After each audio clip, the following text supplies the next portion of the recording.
Welcome to Dutch Hollow, and welcome to the Hahn and Hahn sawmill that was operated for many years, last year being 2004 when they ceased operation.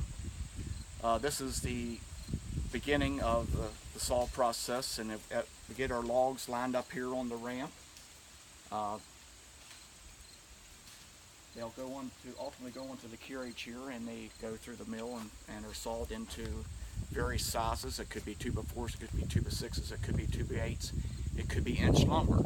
Many times neighbors would bring logs in and have them sawed, and many homes locally were built as a result of sawing the logs on this mill.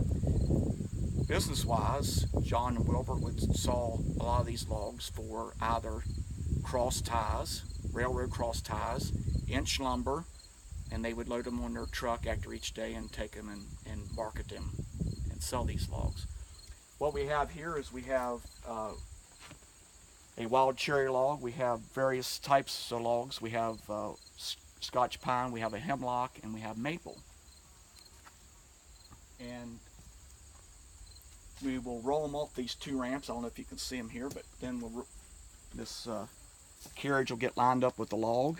We'll roll the log onto the carriage, and it gets anchored down and getting positioned where our sawyer will run it through this operation. He'll saw it through, and ultimately it'll become either inch lumber or, again, 2x4s, 2x6s, or whatever the case may be. This is a portable sawmill, meaning that it can be moved from it can be moved.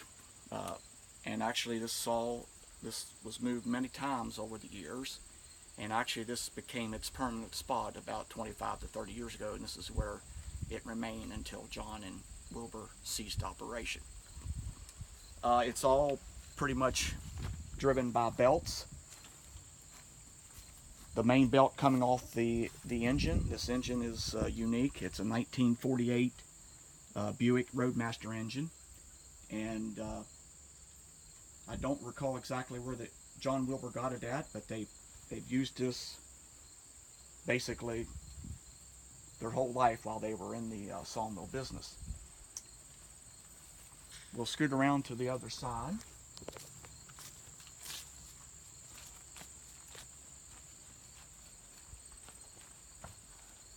And on this side, as the carriage comes through, it runs it through the saw, and a couple things happen. Usually the first saw cut is a slab, so we'll take that slab and we'll take it over here and load it onto the forks of this tractor. Back when they ran this every day, they had a slab pile, and they just start here and they go out through there. It could be a rather large slab pile ultimately, and people were encouraged to come nearby to get the slabs for heating, winter heating. They use it in their kitchens and stoves to heat their homes and cook during the summertime, winter times, etc. You'll make a couple cuts. Typically, why these are laying here is it's usually the second cut, and the second cut has still some rough edges on it. So we will, once we saw this log up, we'll come back and we'll cut about 2 inches off each of these sides to make it a better looking piece of lumber. Once it's finished, we then load it on this cart out here, which is on this track.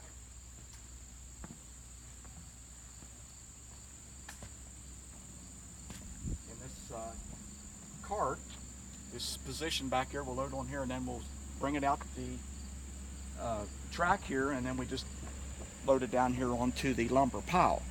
Now, why it's positioned like this is where they put their inch lumber, their cross cuts or railroad cross ties. They put them here, and then the forklift down there that they used to use years ago, the yellow tractor with the forklifts on it, they could come in between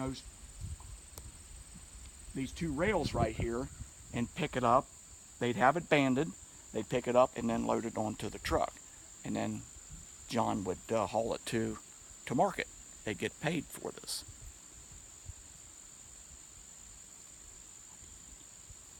Hope you've enjoyed this video, and have a great day.